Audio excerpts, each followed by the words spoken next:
Tigalawang bahay ang ibinigay ng biyenan kong lalaki sa kapatid ng asawa ko. Tahimik lang ang asawa ko. Kinabukasan, nagbigay siya ng 2 desisyon. Tay, nalipat po kami ng trabaho ng asawa ko sa Palawan. Sa susunod na linggo na po ang alis namin. Halos ubusin namin ang lahat ng ipon para mabilhan ng bahay ang mga biyenan ko. Ngayoy halos sumabog ang dibdib ko sa sama ng loob nang walang awa nilang agawin iyon para ibigay sa bunsong anak. Ang pinakamasakit pa, tumango lang ang asawa ko na parang walang anuman. Sa gitna ng aking desperasyon at paghahain ng divorce papers, hindi ko inaasahan na ang pagiging sunod-sunuran niya ay isa lang palang perpektong palabas. Isang bitag na siya mismo ang nagplano para itulak ang buo niyang pamilyang mapagsamantala sa bingit ng pagkakautang at kawalan. Pumasok na ang syudad ng Maynila sa mga huling araw ng Disyembre. Ang malamig na simoy ng hanging amihan ay lumulusot sa bawat siwang ng bintana, dala ang kaunting tuyot na pakiramdam. Ang 3 palapag na bahay sa isang maluwag na eskinita sa Quezon City ay maliwanag na maliwanag ngayong gabi. Iyon ang bahay ng mga biyenan ko, si Tatay Ricardo at Nanay Elena. Ang hapunan para sa pagtatapos ng linggo ay hindi naman karaniwang nangyayari.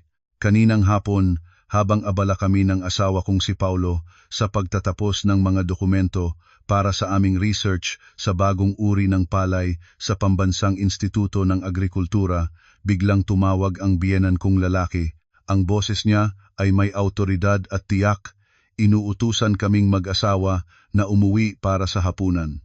Mayroon daw siyang mahalagang anunsyo. Bilang isang manugang, nagmamadali kong inayos ang aking mesa, humarurot papuntang farmers market sa Cubao para bumili ng isang malaking bangus, isang bungkus ng kangkong at kaunting sariwang baka para ihanda. 5 taon na mula nang pumasok ako sa Pamilya de Leon at palagi kong ginampanan ang aking tungkulin bilang manugang, hindi kailanman sumuway sa mga biyenan ko.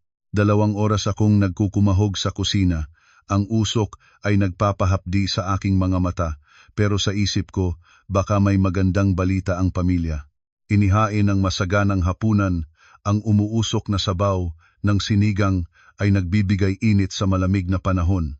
Nakaupo ang biyenan ko sa kabisera ng mesa. Si Tatay Ricardo ay nasa ika-60 taon na, isang retiradong opisyal ng gobyerno at napakatindi ng kanyang pagiging patriarkal. Katabi niya ang aking biyenang babae, na ang mga mata ay laging nakatutok sa bunsong anak na nakaupo sa tapat ko. Si June, ang nakababatang kapatid ni Paulo, ay 28 taong gulang na pero parang isang malaking sanggol pa rin. Palipat-lipat siya ng trabaho. Minsan ay real estate agent daw, minsan naman ay magbubukas ng kapihan, pero sa huli, palaging palpak ang negosyo at uuwi para humingi ng pera sa mga magulang. Kahit ngayong nakaupo na kami sa hapag, nakatutok pa rin si June sa kanyang cellphone, kumukuha ng pagkain nang hindi man lang tumitingin sa amin. Tumikhim si Tatay Ricardo at inilapag ang kanyang kupita ng brandy sa mesa. Ang tunog ng salamin sa kahoy ay umalingaw-ngaw. Lahat kami ay napahinto sa pagkain. Tumingin ako kay Paulo, pero kalmado pa rin ang kanyang mukha. Ang 2 kamay ay maayos na nakapatong sa mesa. Dahan-dahang iginala ni Tatay Ricardo ang kanyang mga mata sa aming lahat bago nagsalita ng may bigat at kapangyarihan. Sinabi niya na ipinatawag niya kami para pag-usapan ang paghahati ng ari-arian, habang malinaw pa ang kanilang pag-iisip para maiwasan ang anumang gulo sa pagitan ng magkapatid sa hinaharap. Biglang tumahimik ang paligid. Naisip ko, sa wakas, iniisip na rin nila ang kinabukasan naming mga anak. Kasalukuyan kaming nangungupahan sa isang maliit at luma ng apartment sa Project 4 na wala pang 50 metro kwadrado.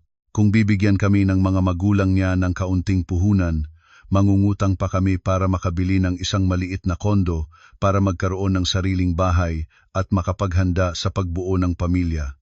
Ngunit ang mga sumunod na salita ni Tatay Ricardo ay parang mga martilyong humampas ng direkta sa aking isipan. Malinaw niyang idineklara na ililipat niya ang pangalan ng lahat ng 3 bahay ng pamilya kay June. 3 bahay, isang bahay sa tapat ng kalsada na kanilang pinapaupahan. Ang bahay na ito sa maluwag na eskinita na kanilang tinitirhan at ang pinakamasakit sa lahat, ang ikatlong bahay na dugot pawis naming mag-asawa. Natigilan ako, nanlamig ang aking mga kamay, ang puso ko'y kumakaripas na parang gustong kumawala sa aking dibdib. Ang ikatlong bahay na iyon ay ang aming pinagpaguran, mga gabing walang tulog sa paggawa ng proyekto, mga pagkakataong puro kanin at pritong tokwa lang ang aming kinakain sa loob ng maraming taon. Inubos namin ang bawat sentimo ng aming ipon. Ipinagbenta ko pa ang mga alahas na pamana ng aking ina para lang mabili ang bahay na iyon. Ang orihinal na layunin ay para magkaroon ang mga biyenan ko ng isang maluwag at tahimik na lugar para sa kanilang pagtanda. Nakasulat ang pangalan ni Tatay Ricardo sa titulo. Dahil sabi ni Paulo, iyon ang paraan para mapasaya ang mga magulang at patunayan ang aming pagiging mabuting mga anak. Nagtiwala ako sa asawa ko, nagtiwala ako sa pamilya. Ang dahilan na ibinigay ni Tatay Ricardo ay katawa-tawa. Sinabi niya na kaming mag-asawa ay parehong mahuhusay na agricultural engineer, nagtatrabaho sa isang malaking research institute, may matatag na sahod at bonus, at kayang-kaya naming alagaan ang aming sarili. Samantalang si June, pabago-bago ang trabaho, palaging nalulugi, at wala pang asawa't anak. Kailangan ni June ng ari-arian bilang puhunan, isang disenteng tahanan para madaling makahanap ng asawa at magpatuloy ng apelyido. Idiniin pa niya na bilang nakatatandang kapatid, dapat naming unawain, pagbigyan at alagaan ang bunso, iyon daw ang tamang asal. Agad na sumang-ayon ang biyenan kong babae. Ngumiti siya ng maluwag, kumuha ng pinakamasarap na bahagi ng isda at inilagay sa plato ni June. Ang boses ay malambing na nang-aamo. Sinabi niya na si Paulo at Lani ay parehong nakakaintindi at tiyak na hindi sila magiging maramot sa kanilang kapatid. Kahit kaninong kamay mapunta ang ari-arian, pamilya pa rin naman daw lahat. Kapag umasenso si June, siya rin daw ang mag-aasikaso sa mga ninuno sa hinaharap. Narinig ni June ang sinabi ng kanyang ina at ngumisi lang siya ng may pagmamalaki, hindi man lang nag-abalang magpasalamat. Tulala akong nakaupo, hindi makapaniwala sa aking narinig. Kumukulo ang dugo ko. Ang ganitong pagiging paboritismo ay naroon na mula pa noong una akong naging manugang, pero hindi ko akalain na aabot sa ganitong kawalang hiyaan at kalupitan. Ang bahay na binili namin, gamit ang aming dugo at pawis, ay basta na lang aagawin at ibibigay sa isang tamad na palamunin. Ang hangin sa silid kainan ay naging napakabigat at nakakasakal. Pinipigilan ko ang sama ng loob na umaakyat sa aking lalamunan. Ang mga mata kong namumula ay puno ng desperasyon na nakatingin sa lalaking katabi ko. Umaasa akong may sasabihin siya para ipaglaban ang katarungan para sa aming munting pamilya. Ang mga mata ko'y nakatitig ng mariin sa mukha ni Paulo. Sa sandaling ito ng kawalang katarungan, inaasahan ko mula sa aking asawa ang isang pagtutol, isang boses na magtatanggol sa bunga ng aming pinaghirapan. Si Paulo ang panganay at ang kanyang salita sa pamilya ay palaging may bigat. Isang paalala lang sa kanyang mga magulang tungkol sa pinagmulan ng ikatlong bahay, isang salita lang na kami ay nangungupahan pa rin at naniniwala akong mag-iisip silang muli o kahit papaano'y hindi nila ito basta-bastang aagawin. Ngunit salungat sa lahat ng aking inaasahan na sumusunog sa aking kaluluwa, si Paulo ay nanatiling hindi kumikibo. Hindi man lang siya lumingon sa akin, binaliwala ang mga mata kong nagmamakaawa, mga matang puno ng sakit ng isang asawang naging katuwang niya sa loob ng 5 taon. Dahan-dahan niyang kinuha ang kanyang mga kubyertos, sumubo ng isang piraso ng baka at nginuya ito ng marahan. Para bang ang mga salitang nag-aalis ng aming ari-arian ay isang simpleng usapan lang tungkol sa panahon. Narinig ko ang sarili kong humihinga ng mabilis. Ang oras ay tila huminto sa loob ng silid kainan. Bawat segundong lumilipas ay parang karayom na tumutusok sa aking balat. Matapos lunukin ni Paulo ang pagkain, marahan niyang ibinaba ang kanyang plato at dahan-dahang tumango. Nagsalita siya sa isang mahinahon, walang emosyon, at lubos na sunod-sunurang boses. Sinabi niya na kung anuman ang desisyon ng kanyang mga magulang, susunod siya basta't masaya sila at payapa ang pamilya. Ang problema ni June ay problema rin nilang mag-asawa, kaya wala silang anumang tutol. Ang mga salita ni Paulo ay parang isang balding puno ng nagyayelong tubig na isinampal sa aking mukha. Naramdaman ko ang matinding kirot sa aking dibdib. Ang lalaking ito, ang tinatawag kong asawa, ang kasama ko sa hirap at ginhawa, ay walang pusong ipinamigay ang pinaghirapan ng kanyang asawa sa iba. Ang kanyang paunang pananahimik ay nakakatakot, ngunit ang kanyang pagsang-ayon ay 100,000 beses na mas malupit. Pinili niyang maging isang mabuting anak sa mata ng kanyang mga magulang, ngunit naging isang duwag at iresponsableng asawa sa sarili niyang munting pamilya.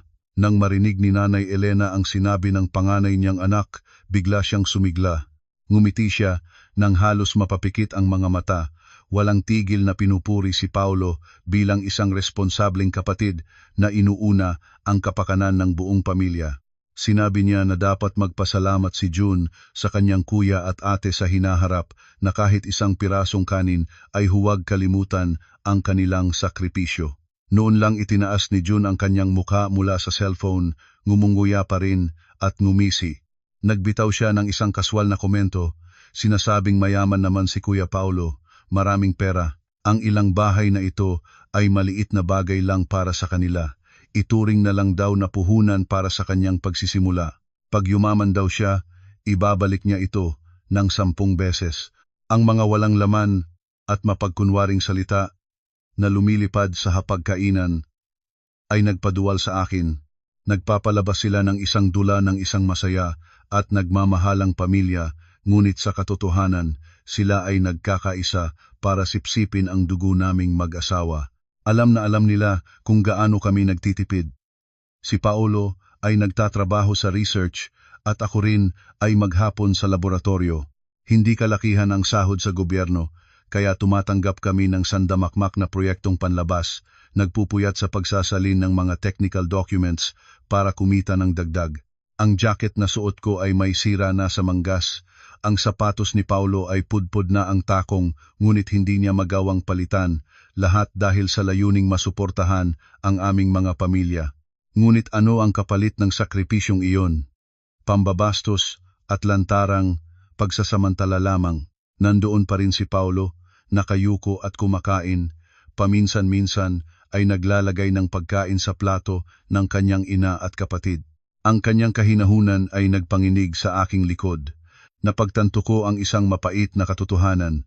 Sa isip ni Paulo, ang kanyang mga magulang at kapatid ang tunay niyang pamilya. At ako, ang kanyang lehitimong asawa, ay marahil isang babaeng kasama lang para tulungan siyang kumita ng pera para suportahan ang malaking pamilyang iyon. Handa niyang isakripisyo ang kapakanan ng kanyang asawa. Yurakan ang aking dugo at pawis para lamang mapanatili ang isang peking imahe ng pagiging masunurin. Ang pananahimik at pagtango ni Paulo ay pumutol sa huling hibla ng pag-asa sa akin, ginawang isang sentensiyang kamatayan para sa aming kasal ang dating masayang hapunan. Ang kapaligiran sa silid-kainan ngayon ay parang isang nakakasakal na selda para sa akin. Ang kalansing ng mga kubyertos, ang malakas na tawanan at kuwentuhan nilang tatlo ay nagsama-sama, lumilikha ng isang nakabibinging ingay. Abala sila sa pagpaplano kung ano ang gagawin ni June sa 3 bahay. Iminungkahi ni Tatay Ricardo na ibenta ni June ang bahay sa Eskinita para magkaroon ng puhunan sa pagbubukas ng isang kumpanya ng agricultural supplies gamit ang koneksyon naming mag-asawa para makakuha ng murang supply. Pero tinutulan ito ni Nanay Elena, sinabing mas siguradong ipaupa na lang iyon para may buwanang kita. Baka malugi lang daw sa negosyo at maubos ang lahat. Bawat salitang binibitawan nila ay itinuturing ang aming ari-arian na parang isang regalong nahulog mula sa langit. Tahimik akong nakaupo na parang rebulto, ang mga kamay ko'y nakakapit ng mahigpit sa gilid ng mesa hanggang sa mamuti ang aking mga buko. Ang sama ng loob na naipon sa loob ng maraming taon ay biglang kumulo, bumulwak, na parang isang malakas na baha na sumisira ng dike. Naalala ko ang mga gabing sobrang lamig, may lagnat ako, pero kailangan kong magbalot ng kumot at umupo sa harap ng computer para tapusin ang pagsasalin ng mga dokumento para maibigay sa kliyente sa takdang oras. Naalala ko ang mga pagkakataong umuuwi ako sa probinsya namin, Naaawa ang nanay ko sa kapayatan ko at inaabutan ako ng ilang libong piso para daw pambili ng bitamina. Pero ang perang iyon ay ibinibili ko ng gamot at supplements para sa mga biyenan ko. Lahat ng mga alaalang iyon ay malinaw na lumitaw, kinukutya ang aking katangahan at bulag na pagtitiis. Sumulyap si June sa akin, nakita ang pagsimangot ko at nagsimulang mangasar. Ngumisi siya at nangiinsulto. Ate Lani, bakit ang bigat ng mukha mo ngayon? Nanghihinayang ka ba na ibigay sa bunso? Manugang ka ng mga De Leon, kaya ang yaman dito ay yaman din ng mga De Leon. Huwag ka nang makipagkwentahan sa bayaw mo, baka masabihan ka pang makitid ang isip. Ang sinabi ni June ay parang isang baga na inihagis sa isang bariles ng pulbura. Agad na tumikhim ang biyenan kong babae at pinandilatan ako ng mata. Padaplis niyang sinabi na dapat daw matutong maging bukas palad kapag nag-asawa ang isang babae, dapat sumunod sa pamilya ng asawa. Huwag daw dalhin ang pagiging makasarili sa pakikitungo sa pamilya. Dito sa bahay na ito, walang karapatan ang manugang na magpakita ng sama ng loob sa desisyon ng mga magulang. May hangganan ang pagtitiis ng isang tao at hindi ko na kayang tiisin pa ang lantarang pang-iinsultong ito. Binitiwan ko ang gilid ng mesa, kinuha ang mga kubyertos at malakas na ibinagsak sa hapag. Isang malutong na kalabog ang umalingaw-ngaw na nagpayanig sa mga plato, biglang tumigil ang tawanan. Lahat sila ay nagulat at napatingin sa akin. Kumunot ang noo ni Paulo at akmang hahawakan ang kamay ko, pero malakas ko itong iwinaksi. Bigla akong tumayo, itinulak ang upuan ko, paatras na lumikha ng isang nakabibinging tunog sa sahig. Huminga ako ng malalim, tinitigan ng diretso si Tatay Ricardo, bago inilipat ang tingin kina Nanay Elena at June, gamit ang isang malamig at tiyak na boses na hindi ko pa nagamit kailanman. Idineklara ko na ang hapunan na ito ay sapat na para sa akin. Busog na ako at nagpapaalam na mauuna na. Ang biglaang pagtutol ko ay nagpagalit kay Tatay Ricardo hanggang sa mamula ang kanyang mukha. Malakas niyang hinampas ang mesa, tumayo, at dinuro ako habang sunod-sunod na nagmumura. Minura niya ako, tinawag na walang modo at walang pinag-aralan, na hindi raw ako tinuruan ng nanay ko. Kaya ngayon ay naglalakas loob akong magpakita ng ganitong asal sa mga biyenan ko. Sumigaw siya na ang mga ari-ariang nakapangalan sa kanya ay karapatan niyang ibigay kahit kanino. Wala raw akong karapatang magpakita ng anumang attitude sa bahay na iyon. Ang mga masasakit na salita ng biyenan ko ay hindi na nakapagdulot ng takot o sakit sa akin. Ang puso ko ngayon ay ganap ng nanlamig. Hindi ko na pinag-aksayahang magpaliwanag o sumagot pa. Ang pakikipagtalo sa mga taong walang katuwiran at katarungan ay pagbababa lamang sa sarili kong halaga. Tumalikod ako at mabilis na naglakad patungo sa sabitan. Kinuha ang aking jacket at ang luma kong handbag. Hindi ko na nilingon si Paulo kahit isang beses. Binuksan ko ang pinto at humakbang palabas sa malamig na gabi ng Maynila. Iniwan ang mga nag-aalimpuyong sigaw ng aking biyenan at ang kaduwagan ng lalaking dati kong tinatawag na asawa. Ang hanging amihan ay humampas sa aking mukha, ngunit ang lamig ng panahon ay walang-wala kumpara sa yelong bumabalot sa aking puso. Naglakad ako ng walang direksyon sa mahaba at tahimik na eskinita. Ang madilaw na ilaw mula sa mga poste ay lumikha ng mahabang anino ko sa baku-bakong aspalto. Ang aking mga paa ay kusang gumagalaw na parang makina, ang isip ko'y blanko, tanging ang ugong ng hangin at mga masasakit na salita ng pamilya ng aking asawa ang paulit-ulit na umuugong sa aking tainga. Hindi pa ako nakakalayo nang marinig ko ang mabilis na mga yabag sa aking likuran. Isang malaking kamay ang humawak ng mahigpit sa aking braso at hinila ako pabalik. Si Paulo pala, ang kanyang mukha ay maputla sa ilalim ng ilaw poste. Ang kanyang hininga ay humahabol. Hinila niya ako patungo sa aming lumang kotse na nakaparada sa gilid ng daan. Iyon ang kotseng binili namin ng hulugan para mapadali ang aming pagpunta sa Research Institute.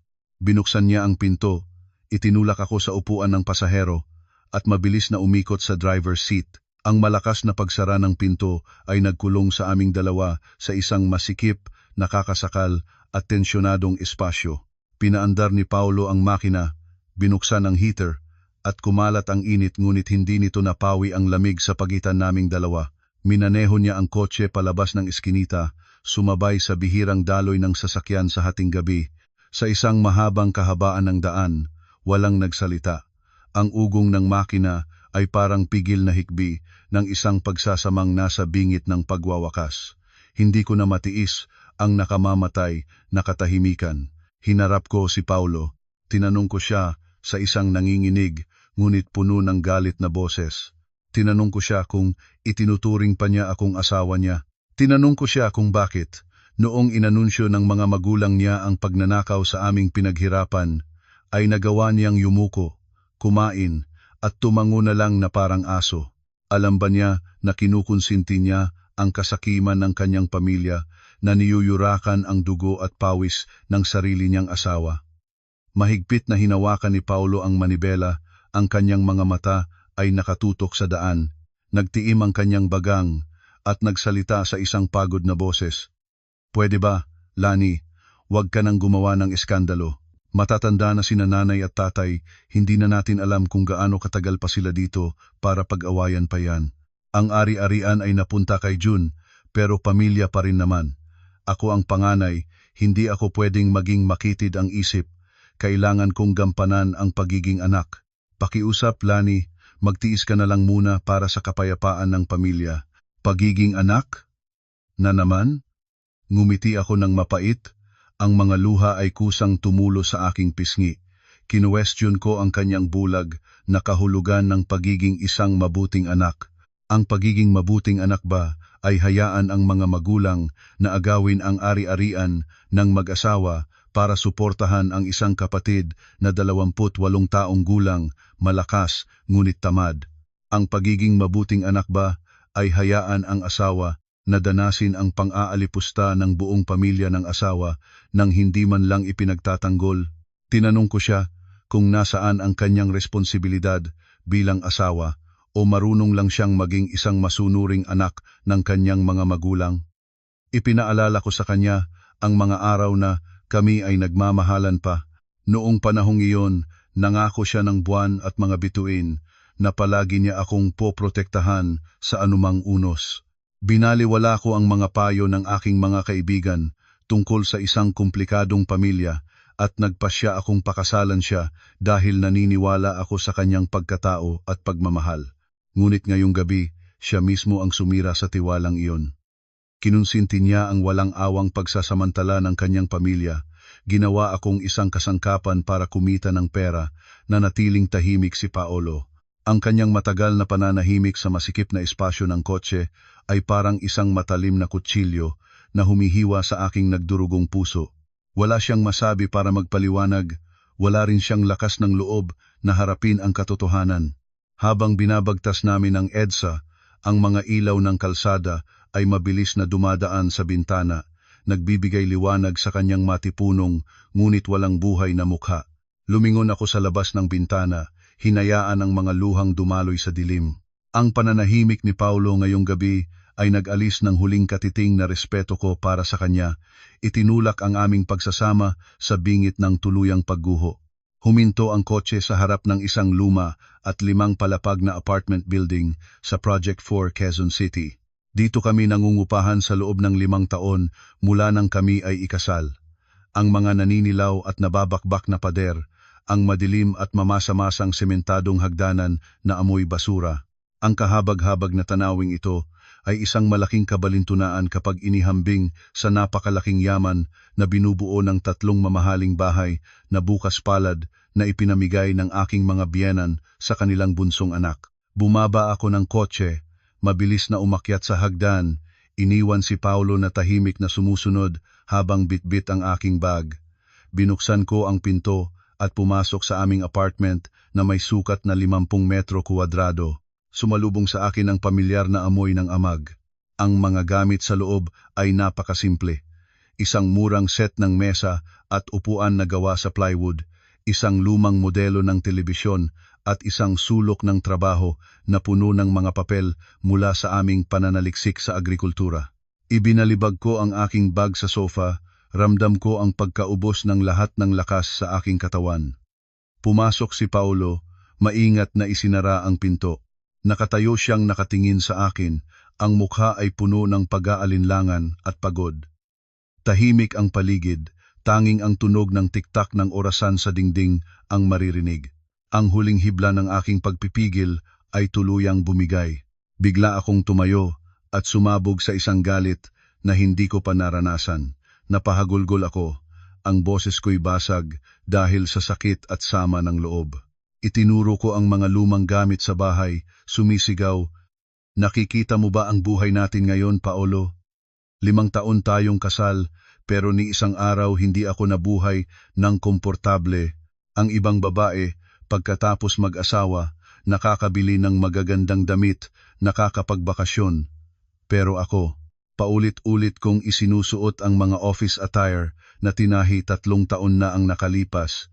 Hindi ako makabili ng mamahaling makeup, pag-uwi galing trabaho, diretso sa kusina, at pagsapit ng gabi, nagkukumahog sa pagsasalin ng mga dokumento, pagsusulat ng mga report, hanggang sa manlabo ang mga mata ko. Inisa-isa ko ang bawat pisong aming inipon, ang 13th month pay, ang mga komisyon sa proyekto, ang perang pinagbentahan ng mga alahas, nabigay sa akin ng nanay ko lahat ay pinagsama-sama at ibinigay sa mga magulang mo para sa malalaki at maliliit na gastusin sa inyong angkan.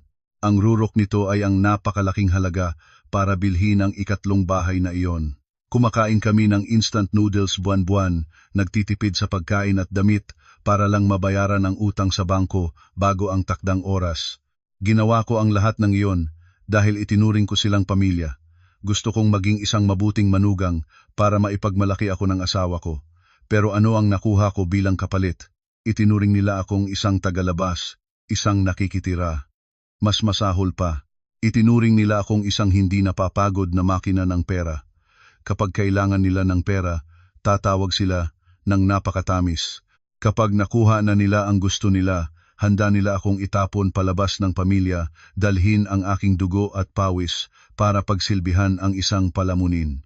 At ang pinakamasakit na bahagi ay hindi mula sa pamilya ng aking asawa, kundi mula mismo sa lalaking kasama ko sa iisang kama. Ang iyong kaduwagan at kahinaan ang nagbigay daan sa kanila para agawin ang lahat sa akin. Hinampas ko ang mesa ng malakas, ang mga luha ay bumuhos sa aking mukha. Sinabi ko kay Paolo na pagod na ako. Hindi ko na kayang pasanin ang nakalalasong pamilyang ito ni isang araw pa. Ang aking sakripisyo ay naging walang kabuluhan. Ang aking pag-ibig ay niyurakan ng walang awa. Idineklara ko, bawat salita ay may diin, na kung pinili niyang maging isang mabuting anak at isang dakilang kapatid, sige, yakapin mo ang pamilya mo at mabuhay kasama sila. At ako, ibinabalik ko na sa iyo ang iyong kalayaan. Ayoko nang maging makina ng pera para sa pamilya De Leon. Naging nakakatakot ang katahimikan sa silid. Ang aking mga iyak ay umalingaw-ngaw sa malamig na mga pader. Nakatayo ako roon, ubos na ang lakas at desperado, naghihintay ng tuldok para sa trahedyang ito ng aming pagsasama. Puno na ang salop, wala nang makakapagsalba pa sa pagkawasak na malalim na ang ugat. Tumalikod ako. Ayokong makita ang huling pagsisisi sa mukha ng lalaking sumira sa sarili niyang tahanan. Ang masikip na sala ng aming apartment ay nababalot sa isang basag na katahimikan. Ang aking paghahabol ng hininga matapos ang unos ng galit ay maririnig ng pagod. Nakatayo akong tulala sa gitna ng sala, ang aking mga mata ay mahapdi at ang mga luha ng sama ng loob ay patuloy na dumadaloy sa aking payat na mga pisngi. Lahat ng pagtitimpi sa loob ng 5 taon bilang manugang ng mga De Leon, lahat ng kahihiyan dahil sa pagiging isang kasangkapan sa paggawa ng pera, ay ibinuhos ko na lahat sa mukha ni Paolo. Inaasahan kong magagalit siya, inaasahan kong ipagtatanggol niya ang kanyang walang kwentang pamilya tulad ng dati. Pero hindi. Si Paolo ay nanatiling nakatayo. Ang kanyang malapad na mga balikat ay nakayuko na parang may pasan na 1,000 kilong bato. Bigla, humakbang si Paolo. Hindi siya sumigaw, hindi nagpaliwanag. Ibinaba niya ang kanyang mga tuhod at lumuhod sa harap ko, sa malamig na sahig. Ang kanyang biglaang kilos ay nagpagulat sa akin na paatras ako ng 1 hakbang, muntik nang matapilok sa mesa. Mula noong magkakilala kami, ito ang unang pagkakataon na nakita ko ang mapagmataas na lalaking ito na ibaba ang kanyang sarili ng ganito. Ang kanyang malalaki at makakalyong mga kamay dahil sa mga araw na pagtatrabaho sa bukid ay inilahad at mahigpit na niyakap ang aking mga binti. Isinubsob niya ang kanyang ulo sa aking mga tuhod. Ang kanyang mainit na hininga ay tumatagos sa tela ng aking pajama. Nagsalita siya ng paos. Bawat salita ay mabigat ngunit napakatatag. Sinabi ni Paulo na huwag na akong umiyak. Alam niyang marami siyang pagkukulang sa akin. Sinabi niya na lahat ng aking sama ng loob, lahat ng aking paghihirap sa loob ng 5 taon ay naiintindihan niya, walang labis, walang kulang. Nakita niya ang mga gabing nagpupuyat ako sa pag-type hanggang sa halos hindi ko na maidilat ang aking mga mata.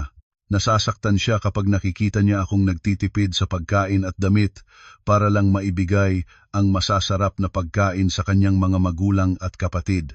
Inaako niya ang lahat ng pagkakamali dahil hinayaan niya akong danasin ang sukdulang kawalang katarungan sa hapunan kanina. Yumuko ako at tinitigan ang lalaking nakaluhod sa aking paanan. Ang isip ko'y gulong-gulo. Ang kanyang mga salita ay puno ng pagsisisi, ngunit ang sugat sa aking puso ay napakalalim na para madaling mapawi ng ilang salita ng paghingi ng tawad. Sinubukan kong alisin ang kanyang mga kamay. Malamig kong sinabi na tumayo siya, hindi kailangan ng ganitong drama sa pagitan ng mag-asawa. Ipinaalala ko sa kanya na siya mismo ang tumango at pumayag na ibigay ang 3 bahay kay June. Siya mismo ang yumurak sa dugo at pawis naming dalawa. Ngayon, ang pagluhod at pag-iyak ba ay makapagbabago sa malupit na katotohanan iyon? Itinaas ni Paulo ang kanyang mukha at tinitigan ako. Sa ilalim ng malabong ilaw, nakita ko ang kanyang mga mata na namumula, ang kanyang mga ngipin ay nagkikiskisan hanggang sa lumitaw ang mga ugat sa kanyang panga. Hindi niya binitiwan ang aking mga binti, sa halip ay mas hinigpitan pa ang hawak sa isang seryoso at mapilit na tono. Pakiusap, Lani, kumalma ka at pakinggan mo ako. Pakiusap, magtiwala ka sa akin sa huling pagkakataon. 1 beses na lang, sumumpa siya. Bawat salita ay may diin. Na mula sa sandaling ito, hinding-hindi na niya hahayaang danasin ko pa ang anumang kapabayaan o sama ng loob mula sa kanyang pamilya.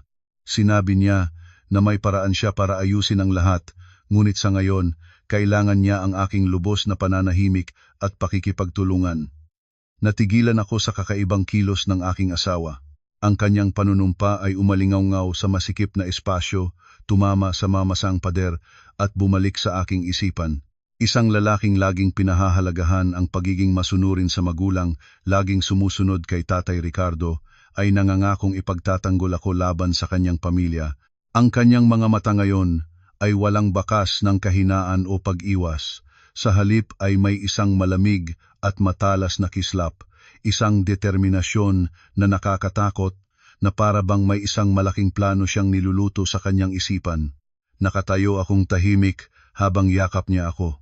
Ang init mula sa kanyang mga braso ay gumapang sa aking nanginginig na katawan dahil sa lamig at galit. Gusto ko siyang paniwalaan. Gustong-gusto kong paniwalaan ang lalaking inilaan ko ang aking buong kabataan para mahalin at makasama.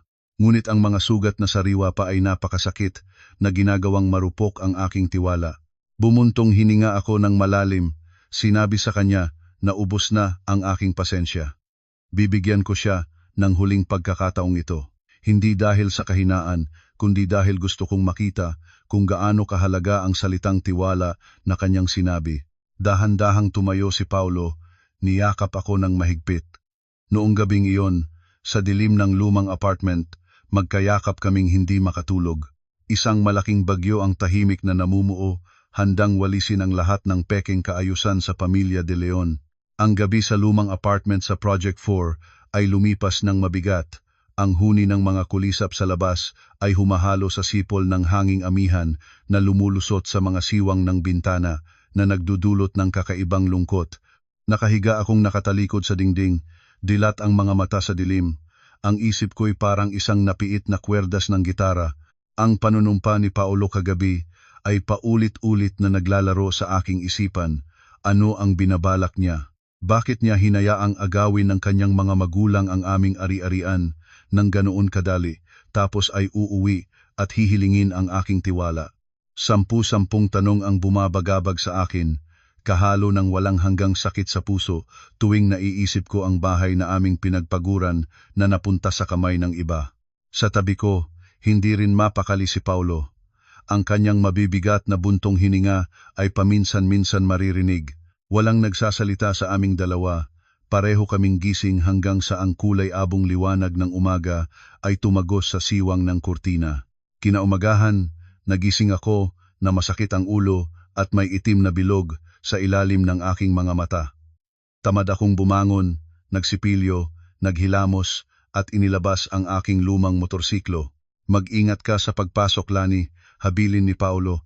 Ako na ang magluluto ng hapunan mamaya. Tumango lang ako bilang pagsang-ayon at pinaharurot ang motor, sumabay sa siksikang daloy ng tao sa kahabaan ng Aurora Boulevard. Ang lamig ng umaga ay hindi nakatulong para ako'y magising. Sa halip ay lalo pang nagpalala ng aking pakiramdam. Para akong isang multo, pagod sa mga problema, sawang-sawa sa isang pagsasamang nababalot ng pansariling interes. Pagdating sa Pambansang Instituto ng Agrikultura sa Commonwealth Avenue, halos kaladkarin ko ang aking mga paa papasok sa aming departamento. Pagpasok ko pa lang, napansin ko na ang kakaibang sigla sa paligid. Si Ate Flora, ang aming team leader, ay mabilis akong hinila sa sulok kung nasaan ang coffee machine. Ang kanyang mukha ay masaya, bumubulong, ngunit puno ng pananabik. Tinanong niya ako kung narinig ko na ba ang nakakagulat na balita mula sa itaas. Umiling ako. Sinabing may problema kami sa bahay kagabi kaya hindi ako nakapagbukas ng email. Tinapik ni Ate Flora ang balikat ko, nagniningning ang mga mata habang ikinukwento na inaprubahan ng Department of Agriculture ang isang malaking proyektong pambansa, ang pagtatayo ng isang high-tech na agricultural complex sa paraisong isla ng Palawan. Ang proyektong ito ay may espesyal na atensyon mula sa gobyerno at napakalaki ng pondong inilaan para gawing hindi lang isang tourist destination ang Palawan, kundi isang sentro rin ng agrikulturang may pandaigdigang pamantayan. Ang aming instituto ay nabigyan ng karangalan na magpadala ng mga pinakamahuhusay na eksperto para simulan ang proyekto. Idiniin ni Ate Flora na ito ay isang once-in-a-lifetime opportunity para sa promotion. Ang sahod para sa mga eksperto ay 3 beses na mas mataas kaysa sa kasalukuyan at bibigyan pa sila ng isang magandang apartment malapit sa dagat. Ngunit, ang kondisyon ay kailangang manatili sa proyekto sa loob ng 3 hanggang 5 taon, halos tuluyan ng maninirahan sa timog. Pagkarinig ko nito, biglang kumabog ang aking puso. Palawan, 3 hanggang 5 taon? Isang bagong lugar na libu-libong kilometro ang layo mula sa Maynila, malayo sa pamilya ng aking asawa na puno ng kalkulasyon at pagiging praktikal. Nagsimulang umikot ang aking isip sa mga mapangahas na ideya. Kung kami ang mapipili para sa proyektong ito, tuluyan kaming makakatakas mula sa kontrol ni na Tatay Ricardo at Nanay Elena. Malaya kaming makapagtatayo ng bagong buhay, wala nang maririnig na masasakit na salita, hindi na kailangang pasanin ang bulag na utang na loob. Hindi ba't ito ang perpektong paraan para takasan ang aming pagsasamang nasa bingit na ng pagkasira? Buong umaga, hindi ako makapag-focus sa pagtingin sa mikroskopyo o pagsusuri ng mga sampol ng halaman. Ang balita tungkol sa promotion ay sumasayaw sa aking isipan. Naalala ko ang matatag na tingin at misteryosong panunumpa ni Paulo kagabi. Alam na kaya niya ang tungkol dito? Dahil sa aming husay at mga natatanging research sa mga nakaraang taon, malaki ang posibilidad na kami ang mapili ng pamunuan ng instituto. Isang sinag ng pag-asa ang sumilay sa gitna ng madilim na gabi sa aking puso. Nagpasya akong tatanungin ko nang malinaw si Paulo pag-uwi ko mamaya. Kung papayag siyang iwan ang lahat para magsimula kami sa timog, hahawakan ko ang kanyang kamay hanggang sa dulo, ngunit kung tatanggi siya dahil hindi niya kayang iwan ang kanyang pamilya, mayroon na rin akong sagot para sa aking sariling kapalaran. Ang pambihirang sikat ng araw sa hapon ng Disyembre ay tuluyang naglaho sa likod ng mga matataas na gusali, nagbigay daan sa matinding lamig na bumalot sa bawat sulok ng Maynila. Maaga akong umuwi mula sa trabaho, dumaan sa talipapa para bumili ng kaunting baboy at isang tali ng kangkong, balak magluto ng simpleng hapunan. Pagliko ko pa lang sa madilim na hagdanan ng aming apartment building, natigilan ako. Isang matangkad na anino na nakasuot ng isang mamahaling branded na jacket ang nakasandal sa pinto ng aming apartment, nagyoyosi at nagbubuga ng puting usok. Si June, ang aking mahal na bayaw, ang taong kapapanalo lang ng 3 mamahaling bahay, ay nakaharang sa aming pinto na may napaka-aroganteng itsura. Nang makita niya akong paakyat na may dalang bayong, itinapon niya ang kanyang sigarilyo sa semento at tinapakan ito ng kanyang sapatos. Ngumisi siya, isang mapanuyang ngiti, hindi man lang nag-abalang batiin ako at nagsalita ng may pang-iinsulto. Ang tagal mo namang umuwi, Ate Lani, engineer sa gobyerno, kakarampot ang sahod pero grabe ang pagod. Bakit hindi ka nalang mag-resign para makapagpahinga? Pinandilatan ko siya, hindi na ako sumagot at kinuha ang susi para buksan ang pinto. Ngunit sinadya ni June na iharang ang kanyang mga braso. Tinatakpan ang susian para hindi ko maipasok ang susi. Malamig kong sinabi na tumabi siya para makapasok ako at makapagluto. Kung may kailangan siya, hintayin niyang dumating si Kuya Paulo niya. Ngumisi si June, ang mukha ay nakatingala sa langit. Binigkas niya ang mga salitang napakawalang hiya na hindi ako makapaniwala.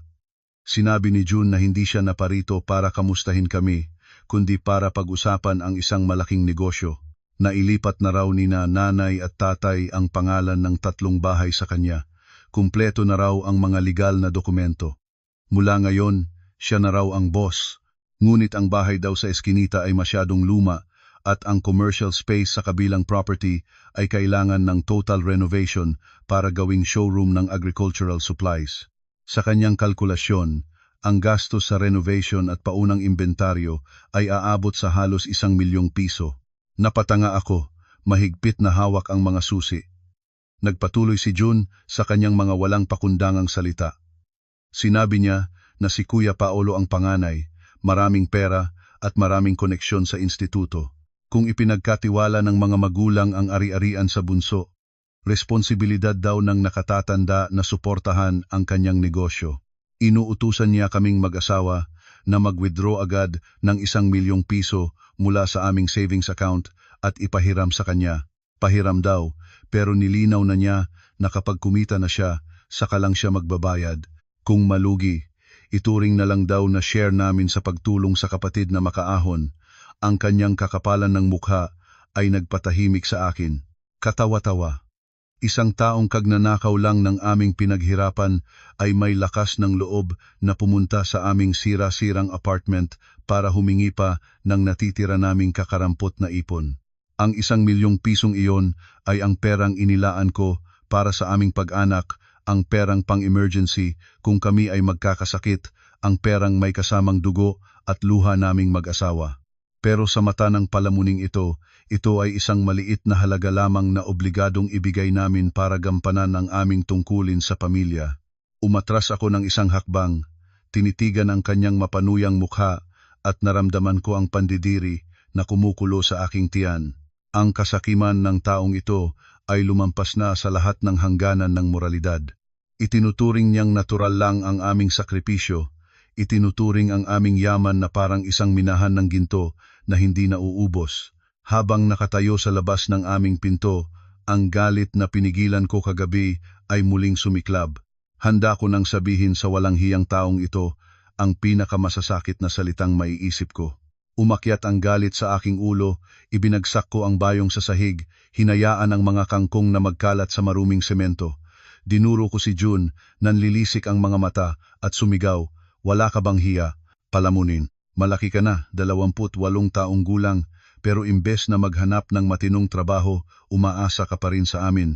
Inilantad ko ang kanyang tunay na kulay, sinabi ng diretsahan na ang 3 bahay na iyon ay ninakaw mula sa aming dugo at pawis.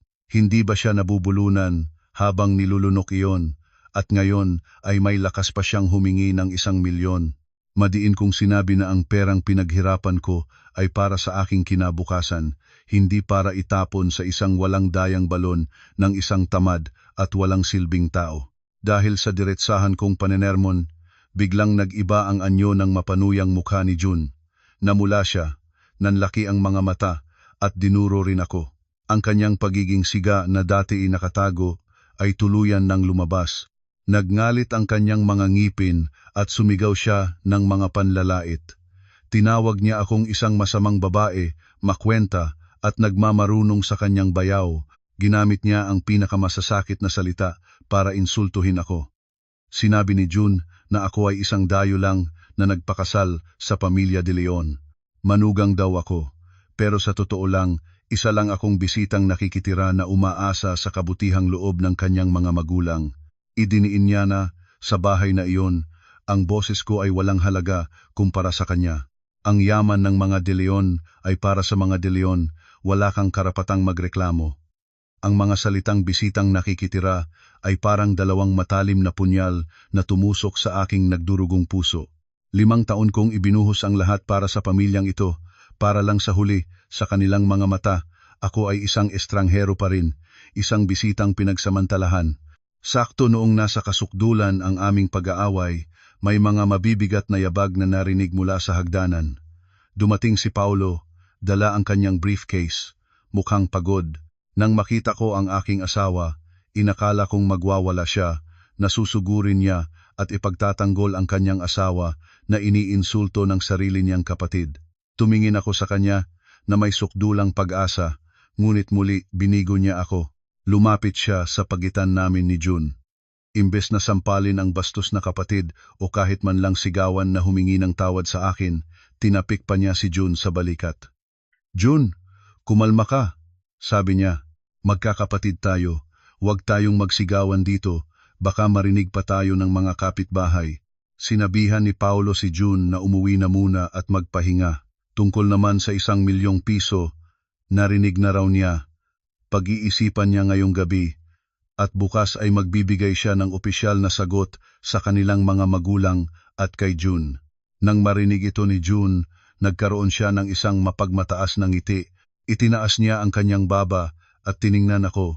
Nang may panghahamon, ipinagpag ang damit at mayabang na bumaba ng hagdan, hindi nakalimutang mag-iwan ng banta. "Bukas, kung wala kayong pera, huwag niyo akong sisisihin kung kalimutan ko na magkapatid tayo." Nang makaalis si June, saka lang lumingon si Paulo sa akin, akmang hahawakan ang balikat ko, pero malakas ko itong iwinaksi at umatras ako sa pader. Umabot na sa sukdulan ang aking pagtitiis. Ang pangako niyang sasagot bukas ay nangangahulugang pinag-iisipan niyang ibigay ang huling natitira naming ipon sa kanila. Kinonsinti niya ang taong tumawag sa kanyang asawa na bisitang nakikitira. Lumusot ako sa tabi ni Paulo, tumakbo papasok sa bahay, at binuksan ang aparador. Hinila ko ang lumang maleta mula sa ilalim ng kama, ibinalibag ito sa kutson, at dali-daling kinuha ang aking mga damit at personal na gamit at isinilid lahat sa loob.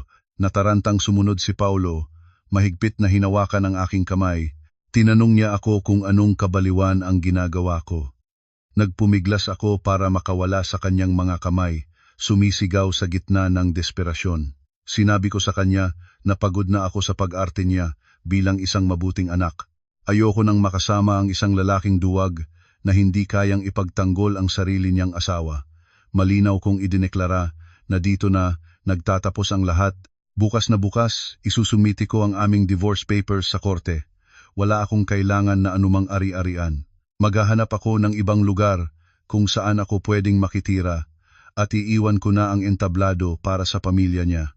Ang tunog ng zipper ng maleta na isinasara ay parang isang matinis na sigaw, tuluyang pinuputol ang huling hibla ng koneksyon sa pagitan naming dalawa. Sa gitna ng aming mahigpit na pagtatalo sa tabi ng nakaawang na maleta na puno ng nagkalat na damit, biglang tumunog ng malakas ang telepono sa loob ng aking bag. Ang karaniwang ringtone ay parang isang sirena ng alarma sa sandaling ito. Sumulyap ako sa nagliliwanag na screen sa sofa, malinaw na nakasulat ang pangalan ng tumatawag, Bienan. Akmang pipindutin ko na ang end call, para putulin ang koneksyon sa nakalalasong pamilyang iyon, pero mabilis na dinampot ni Paulo ang telepono. Hindi niya agad sinagot. Sa halip ay pinindot niya ang speaker mode at inilapag ang telepono sa salamin na mesa. Tumingin siya sa akin, sumisenyas na, manahimik ka lang. Kumunot ang noo ko sa pagtataka, ngunit nagkrus ako ng braso at nagmasid kung ano ang susunod na mangyayari. Pagkatapos ng ilang ring, isang malakas at galit na boses ni Tatay Ricardo ang umalingaw-ngaw sa buong silid. Walang anumang pag-aalinlangan. Agad siyang nagpakawala ng sunod-sunod na masasakit na salita na parang isang bagyo ng yelo. Sumisigaw siya sa telepono, tinatanong kung anong kabalbalan ang ginawa ko at umiiyak si June. Sinabi daw ni June na hindi lang kami nagpahiram ng pera, kundi minumura ko pa raw siya, tinatawag na palamunin at walang silbi, at balak ko pa raw siyang palayasin. Lalong tumining ang boses ni Tatay Ricardo, ipinapakita ang pagiging diktador na nakaugat na sa kanyang pagkatao. Minaliit niya ang aking pinagmulan, sinabing malas daw ang pamilya nila at nakakuha ng isang manugang na walang modo, makitid ang isip, at hindi marunong lumingon sa pinanggalingan. Inakusahan niya akong naguudyok para magkagulo ang pamilya at mag-away ang magkapatid. Sinabi niyang problema ito ng pamilya de Leon, at ang isang manugang na taga-ibang pamilya ay walang karapatang sumausaw. At pagkatapos ay nagbitaw siya ng isang banta na napakalupit at nakamamatay. Nag-utos si Tatay Ricardo na parang isang hari sa kanyang alipin. Pinapupunta niya ako agad-agad sa bahay nila sa Quezon City. Inutusan niya akong lumuhod sa gitna ng sala at magmakaawa ng tawad kay June dahil sa aking kalapastanganan. Nagbanta pa siya. Kung sa loob ng isang oras ay hindi ako darating at luluhod para humingi ng tawad, pipilitin niya si Paulo na gumawa ng divorce papers at palalayasin ako nang walang anumang dala. Mas gugustuhin pa raw niyang maghiwalay ang anak niya kaysa mayurakan ang dignidad ng kanilang pamilya. Ang mga masasakit na salitang iyon ay may nakamamatay na epekto, sinira ang huling katiting na respeto ko para sa nakakatanda. Nakatayo lang ako, nanlalamig, walang dugo sa mukha, nakatitig sa telepono. Hindi na ako makaiyak. Ang sakit ay nagyelo na, naging sukdulang pandidiri. Napagtanto ko na ang pagsisikap kong maging isang mabuting manugang sa pamilyang ito ay ang pinakawalang kwenta at kahabag-habag na bagay na ginawa ko sa buhay ko. Biglang naputol ang tawag, nag-iwan ng nakabibinging tunog. Ngumisi ako ng mapait, isang ngiti ng kasuklaman at kalayaan. Dahan-dahan akong yumuko, isinilid ang huling jacket sa maleta at isinara ito ng may determinasyon. Tumingin ako kay Paulo, ang lalaking naging saksi kung paano nilapastangan ng sarili niyang ama ang kanyang asawa. Wala na akong masabi pang panunumbat, sapat na ang kahihiyang ito para maging tuldok sa lahat. Hinawakan ko ang hawakan ng maleta, handa nang lumabas sa pintong iyon, iwanan ang isang patay na pagsasama at isang asawang tanging pagtahimik lang ang kayang gawin sa harap ng kalupitan ng kanyang pamilya. Ang telepono ay tahimik na nakapatong sa mesa, ngunit ang alingaw-ngaw ng masasakit na salita mula sa aking biyenan ay parang mga hindi nakikitang punyal na nakatarak sa masikip na espasyo ng aming apartment. Nakatayo akong tulala, nakatingin sa nakaawang na maleta na puno ng mga damit na isinilid ng padalos-dalos, magulo tulad ng aking isipan sa mga sandaling ito. Huminga ako ng malalim, pilit na nilulunok ang kahihiyan. Isinara ko ang maleta ng may determinasyon. Ang tunog ng metal na nagkikiskisan ay nakabibingi, parang isang hiwa na tuluyang pumutol sa marupok na ugnayang pampamilya na pinilit kong alagaan sa loob ng 5 taon. Tumingin ako kay Paulo. Nakatayo pa rin siya roon, ang kalahati ng kanyang mukha ay nasa dilim na nililikha ng ilaw mula sa poste sa labas. Inasahan kong sisimulan na naman niya ang kanyang pamilyar na kanta. Akala ko ay hihikayatin niya akong magtimpi, o mas masahol pa, sisigawan at pipilitin akong sumakay ng taxi para umuwi at humingi ng tawad sa kanyang kapatid para matapos na ang gulo. Handa na ang isip ko na labanan ang kanyang kahinaan. Handa na akong pumirma agad sa divorce papers para palayain ang aking sarili. Ngunit salungat sa lahat ng aking inaasahan, hindi umimik si Paulo para pigilan ako. lumapit siya sa sabitan, isinuot ang kanyang windbreaker. Ang kanyang mga kilos ay mabagal ngunit tiyak. Pagkatapos ay lumapit siya sa akin, yumuko at binitbit ang mabigat na maleta. Tumingin siya ng diretsyo sa aking mga mata. Ang kanyang mga mata ay walang bakas ng pag-iwas o takot tulad ng dati. Ang mga matang iyon ay malalim, matatag, at naglalaman ng isang misteryosong apoy na ngayon ko lang nakita. Sa isang boses na nakakagulat sa kahinahunan, nagsalita si Paulo. Sige, kung pinapauwi tayo ni tatay, uuwi tayo. Ang maikling pangungusap niya ay nagpatigil sa akin. Muling sumiklab ang galit sa aking dibdib. Inagaw ko ang hawakan ng maleta, sumisigaw, anong kalokohan to, Paolo? Hindi ako babalik sa bahay na yan para lumuhod sa harap ng isang walang modong tulad ni June. Kung gusto mong umuwi para maging mabuting anak at mapagbigay na kapatid, sige, dalhin mo yang maleta at mag-isa ka. Lalabas ako at matutulog sa motel ngayong gabi at bukas ay pupunta ako sa korte para mag-file ng divorce. Hinding-hindi ko natatanggapin ang kahihiyang ito. Hindi binitiwan ni Paulo ang maleta. Gamit ang kabilang kamay, mahigpit niyang hinawakan ang aking nanginginig na balikat.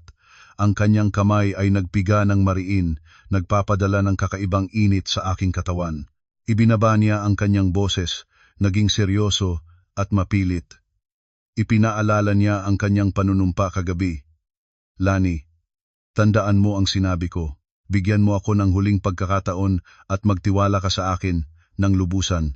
Tiniyak niya na ang pag-uwi namin ngayong gabi ay hindi para ako'y lumuhod at magmakaawa, kundi para tuluyang wakasan ang lahat ng samaan ng loob at utang.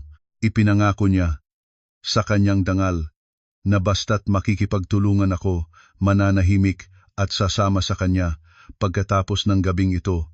Kung anuman ang maging desisyon ko sa aming pagsasama, lubusan niyang tatanggapin. Ang determinasyon sa bawat salita ni Paulo ay nagpatigil sa akin. Ang kutob ng isang asawa ay nagsasabing ang lalaking nasa harap ko ngayon ay hindi na ang mahinang asawa na laging sunod-sunuran sa kanyang mga magulang. Sa kanyang isipan, tila may isang nakaprogramang napakatapang na plano. Tinitigan ko siya, sinusubukang hanapin ang anumang bahid ng panlilinlang sa kanyang mga mata, ngunit wala akong makita. Tanging ang katahimikan ng isang lawa bago ang isang malaking bagyo. Sa huli, ang kuryosidad at ang natitirang pagmamahal ng mag-asawa ay nanaig sa aking galit. Binitiwan ko ang hawakan ng maleta at malamig na tumango. Sige, mauna ka, susunod ako. Tingnan natin kung anong palabas ang gagawin mo. Bahagyang bumuntong hininga si Paulo sa ginhawa. Binitbit niya ang maleta, binuksan ang pinto, at lumabas sa madilim na pasilyo. Sabay kaming bumaba sa malamig na sementadong hagdanan ng apartment. Ang hanging amihan sa labas ay humahagupit ng malakas, tumatama sa aking mukha kaya't itinaas ko ang kwelyo ng aking damit. Binuksan ni Paulo ang pinto ng lumang kotse, maingat na inilagay ang maleta sa likurang upuan at umikot patungo sa driver's seat. Umupo ako sa tabi niya, nag-cruise ng braso, at nakatingin sa kawalan sa labas. Pinaandar ang kotse, dahan-dahang umalis sa maingay na kalye ng Project 4 patungo sa direksyon ng Quezon City. Sa masikip na espasyo ng kotse, walang nagsasalita. Ang ugong ng makina ay sumasabay sa malakas na kabog ng aking dibdib. Ang biyaheng ito ay parang isang paglalakbay patungo sa bitayan kung saan ilalabas na ang hatol sa aming pagsasama at sa aming relasyon sa pamilya De Leon. Lumiko ang kotse sa pamilyar na maluwag na eskinita sa Quezon City at dahan-dahang huminto sa harap ng bahay ng aking mga biyenan. Ang malaking gate na gawa sa bakal na karaniwang sarado sa ganitong oras ay nakabukas ng maluwag na parang handang lamunin ang sinumang papasok. Ang nakakasilaw na puting ilaw mula sa sala ay umaabot hanggang sa labas, nililiwanagan ang bawat malinis na baldosa sa sahig. Bumaba ako ng kotse at kinilabutan ako sa ihip ng malamig na hangin. Ang lamig ng panahon ay tila nakikiisa sa yelong bumabalot sa aking puso. Si Paulo, bitbit ang maleta, ay naunang naglakad. Sumunod ako sa kanyang likuran. Bawat hakbang papasok sa pamilyar na bakuran ay nagpapaalala sa akin ng masasakit na alaala. Dito, Dati akong nagbubuhat ng bayong mula sa palengke para magluto ng mga handaan para sa buong angkan ng aking asawa. Dito, dati akong nagkukumahog sa pagwawalis at paglilinis tuwing may okasyon hanggang sa maubos ang aking lakas. Ngunit ngayon, papasok ako sa bahay na ito na may pakiramdam ng isang kriminal na haharap sa korte. Pumasok kami sa sala. Ang maluwag na silid ay pinalamutian ng isang set ng mamahaling kamagong na may mga ukit ng dragon. Ito ang set ng muebles na pinag-ipunan ko mula sa aking bonus para lang maipagmalaki ni Tatay Ricardo sa kanyang mga kaibigan. At ngayon, sa pinakamakapangyarihang upuan sa gitna, nakaupo si Tatay Ricardo. Ang kanyang mukha ay namumula, ang mga kilay ay magkasalubong sa galit. Nakasuot siya ng sedang pambahay, hawak ang isang tasa ng matapang na tsaa. Ang kanyang anyo ay parang isang hukom na naghihintay sa isang kriminal na lumuhod sa kanyang paanan. Sa tabi ni Tatay Ricardo, nakaupo ang biyenan kong si Nanay Elena, ngumunguya ng nganga. Nakasuot siya ng damit na pelus. Ang kanyang matatalim na mata ay tumitingin sa akin na parang gustong punitin ang aking suot. Hindi niya maitago ang kanyang pagiging kampante, isang maliit na ngiti ang sumilay sa kanyang mga labi. Ngunit ang sentro ng atensyon, ang pinakamasakit sa mata, ay nasa mahabang sofa sa tapat. Nandoon si June, naka-D4, nakasandal na may kayabangan, hawak niya ang kanyang telepono, paminsan-minsan ay sumusulyap sa akin na may sukdulang pangaasar. Ang kanyang mapanuyang mukha ay malinaw na nagpapakita ng kagalakan ng isang taong nanalo. Sigurado siyang sa ilalim ng pressure ni nanay at tatay, kahit gaano pa katigas ang ulo ng kanyang kuya at ate, ay kailangan nilang magdala ng pera at lumuhod para humingi ng tawad. Ang katahimikan at bigat ng hangin sa sala ay halos maririnig mo na ang tiktak ng lumang orasan sa dingding. Nang makita niya kaming pumasok, malakas na ibinagsak ni Tatay Ricardo ang tasa ng tsaa sa mesa. Isang matinis na kalabog ang umalingaw-ngaw, sumira sa katahimikan. Tumikhim siya at tinitigan ako ng may autoridad at pagmamataas. Sumigaw siya, "Alam mo na ba ang kasalanan mo? Nakauwi ka na, bakit nakatayo ka pa riyan? Hindi mo ba alam na dapat kang lumuhod at humingi ng tawad sa kapatid mong si June ngayon din?" Nagbanta siya na kung hindi ko gagawin ang sinabi niya, pipilitin niya si Paolo na gumawa ng divorce papers at palalayasin ako sa pamilya de Leon ngayong gabi. Sumabat din si Nanay Elena, ang mga manugang ng iba ay mababait at masunurin, nag-aalaga sa pamilya ng asawa, pero ikaw, dala mo ang pagiging makitid ang isip, naiinggit ka pa sa sarili mong bayaw.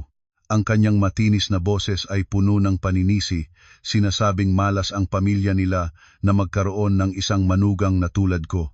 Nang makita ni June na kinakampihan siya ng kanyang mga magulang, lalo siyang lumakas ang loob. Ibinaba niya ang telepono, itinaas ang baba at sinabing, "Humingi ka na ng tawad para makatulog na ako. Ang oras ko ngayon ay ginto, wala akong panahon para makipagtalo sa isang bisitang palamunin." Ang lantarang pang-iinsulto ay nangyayari sa aking harapan.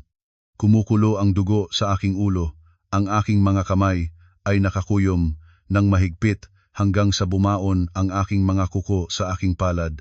Itinaas ko ang aking ulo, ang aking mga mata ay nag-aapoy sa galit habang tinititigan silang tatlo. Handa na akong sumagot, handa na akong isampal sa kanilang mga mukha ang aking sukdulang pandidiri at ideklara ang diborsyo agad-agad. Hindi ko na kailangan ng bulok na pamilyang ito. Ngunit sa sandaling gumalaw ang aking mga labi, humakbang si Paolo. Ipinangharang niya ang kanyang malapad na braso sa aking harapan. Ang kanyang matatag na balikat ay tumakip sa paningin ni Tatay Ricardo, direktang pinipigilan ang aking pagsabog. Sa isang napakagulat na kilos, inilapag ni Paolo ang maleta sa sahig at yumuko ng may buong paggalang sa harap ng kanyang mga magulang. Ang buong senaryo na aking inakala ay tuluyang nabaligtad. Nakatayo akong tulala sa likuran ni Paolo, nanlalaki ang mga mata sa kanyang ginawa. Yumuyuko siya, isang pagyukong puno ng pagpapakumbaba at pagsuko sa harap ng kalupitan ng kanyang mga magulang. Isang malaking pagkadismaya ang bumalot sa aking puso. Inakala kong dinala niya ako rito para mga tuwiran, para ipagtanggol ako. Pero heto, dinala niya ako para siya mismo ang umako ng kasalanan para sa akin. Ipinagpapatuloy ang pag-arte bilang isang bulag na masunuring anak. Nagsalita si Paulo. Ang boses niya ay kalmado, mahinahon, at puno ng isang perpektong peking pagsisisi. Sinabi niya sa kanyang mga magulang na ang gulo ngayong gabi ay kasalanan niya lahat. Inaako niya ang responsibilidad sa hindi paggabay sa kanyang asawa na naging dahilan ng mga masasakit na salita nito laban sa kapatid. Humingi siya ng tawad at hiniling na kumalma sila. Huwag nang pansinin ang isang babaeng makitid ang isip para hindi tumaas ang kanilang presyon. Pagkatapos, lumingon si Paulo kay June at bahagyang tumango. Sinabi niyang si June, bilang bunsong kapatid, ay mainitin ang ulo at ang pagpunta nito sa aming apartment ay dahil lang sa pag-aalala sa kanyang negosyo. Bilang panganay na kapatid, hindi raw niya kayang makitang nahihirapan ang kapatid niya at manood lang. Napag-isipan na raw niyang maigi ang tungkol sa puhunan ni June. Pagkasabi nito, dahan-dahang binuksan ni Paulo ang itim na briefcase na lagi niyang dala. Lahat ng mata sa sala ay nakatutok sa bawat kilos ng kanyang mga daliri. Si Tatay Ricardo, si Nanay Elena, at si June ay lahat nagpipigil ng hininga. Mula sa loob ng briefcase, inilabas ni Paulo ang isang makapal na folder na maingat na nakalagay sa isang transparent na plastic cover. Marahan niyang inilagay ang folder sa salamin na mesa sa harap ni June. Malinaw na idineklara ni Paulo, ito ang kontrata para sa isang 5 taong lease ng isang commercial space sa isa sa mga pinakaabalang mall sa Araneta City.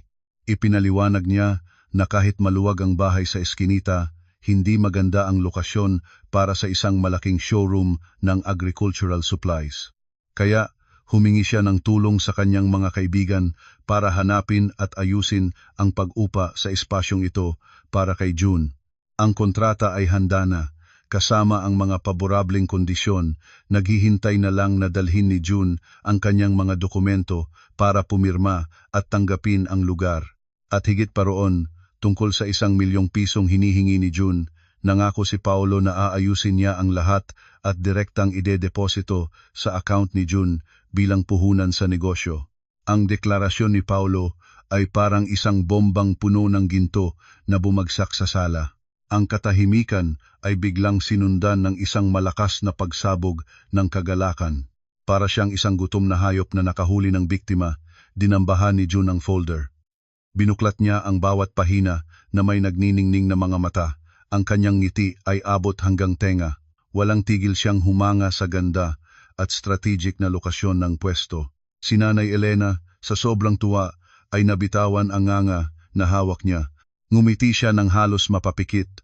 Lumapit kay Paulo at hinimas ang likod nito. Walang tigil siyang pumuri. Sinasabing si Paulo talaga ang tunay na panganay na tagapagmana ng pamilya, responsable at kayang pasanin ang mga malalaking problema. Lumingon siya sa akin na may pagmamalaki na parang ipinapakita na kayang durugin ng kapangyarihan ng mga de Leon ang anumang pagtutol ko. Si Tatay Ricardo naman ay napahimas ng baba. Ang kanyang galit na mukha kanina ay napalitan ng kasiyahan at pagmamalaki. Sunod-sunod siyang tumango. Bumubulong na magaling dumiskarte si Paulo. Ang mga lalaking gumagawa ng malalaking bagay ay dapat desidido, sabi niya. Ang pagtulong sa kapatid ay hindi raw isang kawalan. Tuluyan na niyang nakalimutan ang pagpilit sa akin na lumuhod at humingi ng tawad. Ang lahat ng atensyon niya ngayon ay nakatuon sa bagong negosyo ng kanyang paboritong anak. Kabaligtaran ng ligayang nararamdaman ng pamilya ng aking asawa, ako'y nanigas sa aking kinatatayuan. Pakiramdam ko'y guguho ang mundo sa aking paligid. Ang puso ko'y parang pinipiga, hindi ako makahinga. Ang salitang desperasyon ay hindi sapat para ilarawan ang nararamdaman ko ngayon. Ang aking asawa, ang lalaking lumuhod kagabi at nangakong ipagtatanggol ako, ay siya mismong nag-abot ng lahat ng aming pinaghirapang ipon sa kanyang pamilya. 1,000,000 piso. Dagdag pa ang napakalaking upa sa mall sa loob ng 5 taon. Iyon ay isang napakalaking halaga na kahit magtrabaho kami habang buhay, mahihirapan kaming bayaran. Nawala na sa katinuan si Paulo. Ipinagkanulo niya ako. Ipinagkanulo ang aming munting pamilya kapalit ng mga walang kabuluhang papuri mula sa mga taong sakim. Tumulo ang aking mga luha. Isang mapait na sakit ang pumuno sa aking lalamunan. Gusto kong sumigaw, gusto kong punitin ang pesteng kontratang iyon, ngunit ang aking mga binti ay nanigas, hindi ko na maigalaw. Napuno ng tawanan at kuwentuhan ang sala. Walang tigil si June sa pagpaplano, kinakalkula kung anong bagong modelo ng kotse ang bibilhin niya para sa kanyang mga transaksyon kapag kumita na siya. Si Nanay Elena naman ay nag-iisip na ng magandang petsa para sa grand opening at balak na ring humanap ng mapapangasawa para kay June, isang mayaman para maging bagay sila. Si Tatay Ricardo ay nakangiti, humihigop ng tsaa, mukhang isang matandang hari na nagtatamasa ng biyaya mula sa kanyang mga anak. Umatras ako ng isang hakbang, sumandal sa dingding, pilit na pinipigilan ang sarili kong bumagsak. Ipinikit ko ang aking mga mata, ayokong makita ang mga mukha nilang puno ng pagwawagi, tapos na talaga ang lahat. Ang kakarampot na pag-asa na mayroon akong asawang marunong kumilala ng tama at mali ay tuluyan ng namatay. Sinabi ko sa sarili ko na bukas, ang unang-una kong gagawin ay mag-print ng divorce papers at dadalhin mismo sa opisina niya para wakasan na ang trahedyang ito. Sa kasukdulan ng kanilang kagalakan, bahagyang tumikhim si Paolo, isang napakaliit na tunog, ngunit sapat para makuha ang atensyon ng lahat.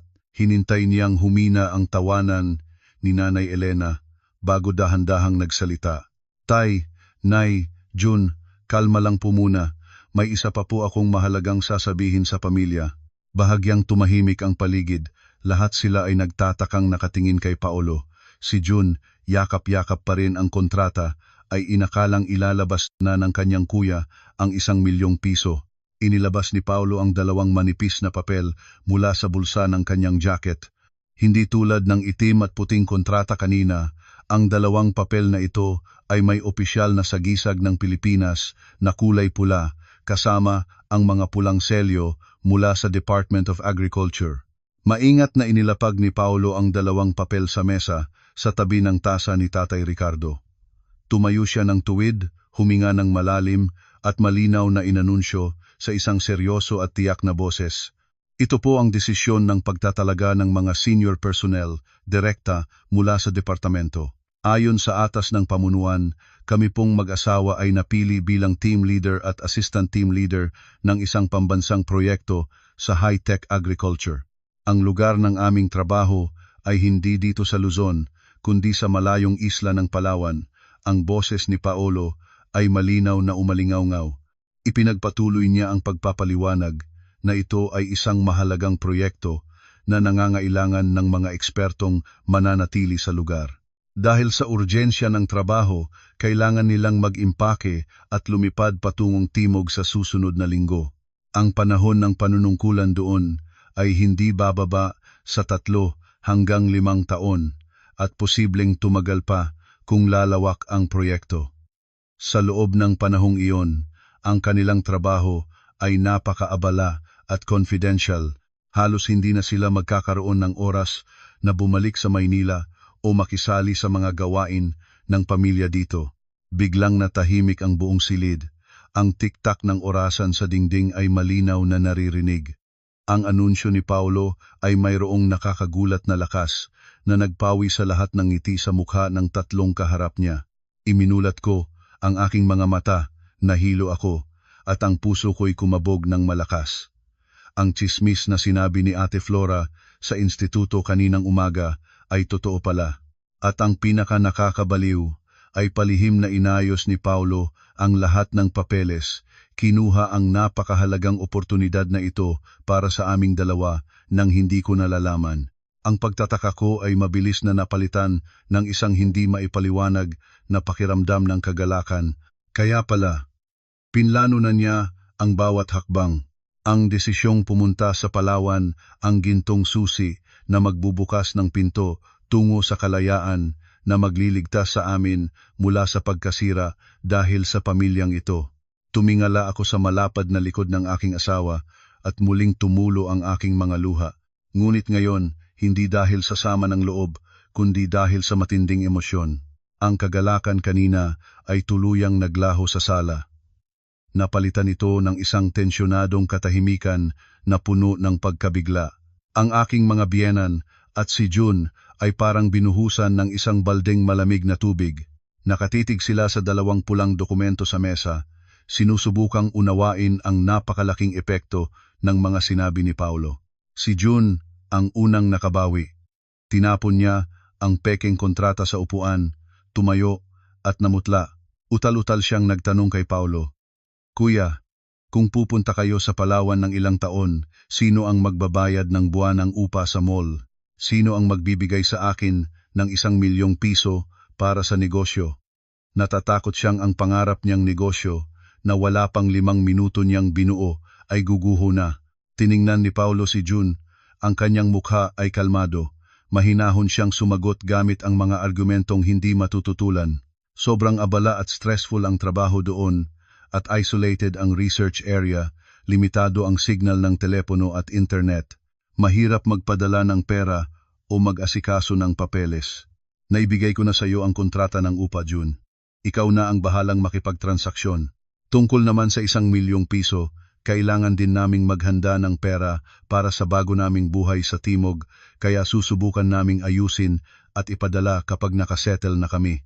Ginamit ni Paulo ang salitang susubukan sa isang malabong paraan na parang isang pangakong napapako. Doon lang natauhan si Tatay Ricardo. Ang mga kunot sa kanyang noo ay lumalim. Napagtanto niya ang isang mas mapait na katotohanan kaysa sa pagkaantala ng 1,000,000 ni June. Kung aalis ang kanyang panganay na anak at maninirahan sa malayo, nangangahulugan itong ang buwanang suportang pinansyal para sa mga gastusin, libing, kasal at gamot ng pamilya ay tuluyang mapuputol. Ang gatasang baka na walang sawang piniga ng pamilya de Leon sa loob ng 5 taon ay opisyal ng aalis. Ang panghihinayang at kasakiman ay naging isang malaking galit. Malakas na hinampas ni Tatay Ricardo ang mesa na nagpatalsik sa mga tasa. Dinuro niya si Paulo, sumisigaw ng mga masasakit na salita. Minura niya si Paulo, tinawag na anak na walang utang na loob. Pinag-aral daw nila, pinalaki, tapos ngayon ay tatalikuran ang responsibilidad sa pamilya. Inakusahan niya si Paulo na ginagamit ang trabaho para takasan ang pag-aalaga sa matatandang magulang at pagtulong sa kapatid. Sumigaw siya na kung aalis si Paulo papuntang Timog, huwag na siyang magpapakita pa. Ituturing na niyang hindi niya anak si Paulo. Si Nanay Elena ay umupo at nag-iiyak, pinapalo ang kanyang mga hita. Nagdrama siya, nagrereklamo sa langit at lupa na ang mga anak niya, ngayong malalaki na, ay iiwan na siya. Iiwan daw ang 2 matandang walang mag-aalaga. Lumingon siya sa akin, minura ako, tinawag na ahas na nang-akit sa asawa ko para iwan ang pamilya. Sa gitna ng bagyo ng mga mura mula sa kanyang pamilya, si Paulo ay nakatayong parang isang estatwa. Hindi siya nagpaliwanag, hindi nakipagtalo, at hindi nagpakita ng takot. Hinintay niyang matapos ang kanyang ama sa pagmumura, at bahagyang yumuko bilang huling hudyat ng paggalang. Sa isang boses na malamig at tiyak, maikli siyang sumagot, "Opo.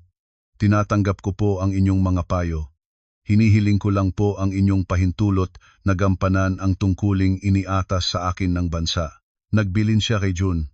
"Ngayon, nasa iyo na ang 3 bahay, ang pinakamalaking yaman ng pamilya. Ikaw na ang may pinakamalaking responsibilidad na alagaan sina nanay at tatay habang wala ako." Pagkasabi nito, tumalikod si Paulo, lumapit sa akin at hinawakan ang aking nanlalamig na kamay. Ang kanyang kamay ay kakaibang mainit at matatag. Sa kabilang kamay, binitbit niya ang maleta. Sabay kaming lumabas ng sala, iniwan ang mga sigaw, mura at peking pag-iyak ng kanyang ina. Ang aming mga anino ay humaba sa bakuran sa ilalim ng malamig na ilaw. Ang pagsara ng gate sa aming likuran ay parang isang tuldok na tuluyang nagwakas sa mga araw ng trahedya, luha at pagsasamantala sa bahay ng mga De Leon. Mayabang kaming naglakad palayo, gumaan ang pakiramdam, handang salubungin ang isang bagong abot-tanaw na naghihintay. Umalis ang lumang kotse mula sa maluwag na eskinita sa Quezon City, iniwan ang maliwanag na ilaw at magulong ingay ng isang pamilyang nalulunod sa kasakiman. Nakasandal ako sa upuan. Ang aking buong katawan ay pagod na parang galing sa isang matinding sakit. Ang hanging amihan sa labas ay patuloy na humahagupit, ngunit sa loob ng kotse, ang katahimikan ay nakakabingi. Tumingin ako kay Paulo. Ang kanyang mga kamay ay matatag sa manibela, ang kanyang mukha ay nakatingin sa daan, ang kanyang mga mata ay nagpapakita ng isang kakaibang determinasyon at kapayapaan. Sa isang mahabang kahabaan ng daan mula sa bahay ng kanyang mga magulang hanggang sa C5, walang nagsalita sa amin. Sinusubukan kong ayusin ang gulo sa aking isipan, sinusubukang tanggapin ang lahat ng mga nakakagulat na pangyayaring naganap sa loob lamang ng isang oras. Nang makarating kami sa isang tahimik na bahagi ng daan sa may Kapitolyo, dahan-dahang ipinarada ni Paulo ang kotse at pinatay ang makina. Madilim sa paligid, tanging ang ilaw mula sa mga poste ang nagbibigay ng malabong liwanag sa kotse. Tinanggal ni Paulo ang kanyang seatbelt at humarap sa akin. Tiningnan niya ako ng may napakalambing na tingin, isang tingin na puno ng pagmamahal at pasasalamat na matagal ko nang hindi nakikita. Bigla niyang inilahad ang kanyang mga braso at niyakap ako ng mahigpit, isang yakap na matatag at puno ng init. Isinubsob ko ang aking mukha sa kanyang dibdib, naririnig ang malakas na tibok ng puso ng lalaking kasama ko sa hirap at ginhawa. Kusang tumulo ang aking mga luha, nabasa ang isang bahagi ng kanyang jacket. Hindi ito mga luha ng sama ng loob tulad kagabi, kundi mga luha ng kaluwagan, ng matinding kaligayahan, nang mapagtanto kong ang aking asawa ay hindi isang duwag. Marahang hinaplos ni Paulo ang aking buhok. "Sige, umiyak ka lang, Lani," sabi niya sa isang malambing na boses na may halong awa. "Ilabas mo lahat ng sama ng loob at sakit na tiniis mo sa loob ng maraming taon. Simula bukas, magsisimula tayo ulit sa isang bagong lugar. Wala nang sinuman ang makakasakit pa sa asawa ko." Itinaas ko ang aking mukha, ang boses ko'y nanginginig pa rin, at tinanong ko siya tungkol sa lahat ng nangyari. Tinanong ko siya tungkol sa pekeng kontrata, sa 1,000,000 pisong ipinangako niya kay June, at sa 3 bahay na basta na lang niyang binitiwan. Ngumiti si Paulo, isang pambihirang tuso, nangiti sa mukha ng isang seryosong siyentipiko. Pinunasan niya ang aking mga luha at sinimulang ikwento ang buong katotohanan sa likod ng perpektong palabas na kanyang ginawa. Sinabi niya na ang kontrata ng upa ay isang walang halagang piraso ng papel, isa lang iyong draft na ginawa ng kaibigan niyang real estate agent na may mga peking selyo para lang malinlang ang mga taong bulag sa kasakiman tulad ni na June at ng kanyang mga magulang. Walang mall na magpapaupa kay June. At syempre, walang anumang negosyo ng agricultural supplies na naghihintay sa palamuning iyon. Ibinigay niya iyon kay June para lumikha ng isang ilusyon ng kayamanan, para doon sila kumapit habang ligtas kaming nakakaalis. Nanlaki ang mga mata ko sa pagtataka. Hinawakan ko ang braso ni Paulo. Tinanong ko siya tungkol sa 1,000,000 piso. Madiin na sinabi ni Paulo na ang 1,000,000 pisong iyon ay pera mula sa aming dugo at pawis. Hinding-hindi niya ipamimigay iyon sa isang tamad at walang utang na loob na tao. Ang pangakong magpapadala ng pera ay isang paraan lang para pakalmahin sina Tatay Ricardo at June habang ligtas kaming nakakaalis. Pagdating namin sa Palawan, ang distansya at ang pagiging confidential ng trabaho ang magiging pader na hahadlang sa anumang paghingi nila ng pera mula sa amin. Pero ang pinakanakakagulat sa lahat ay ang katotohanan tungkol sa 3 bahay. Sinisi ko siya kung bakit siya pumayag na ibigay kay June ang bahay na pinaghirapan namin. Bumuntong hininga si Paulo, naging matalas ang kanyang mga mata.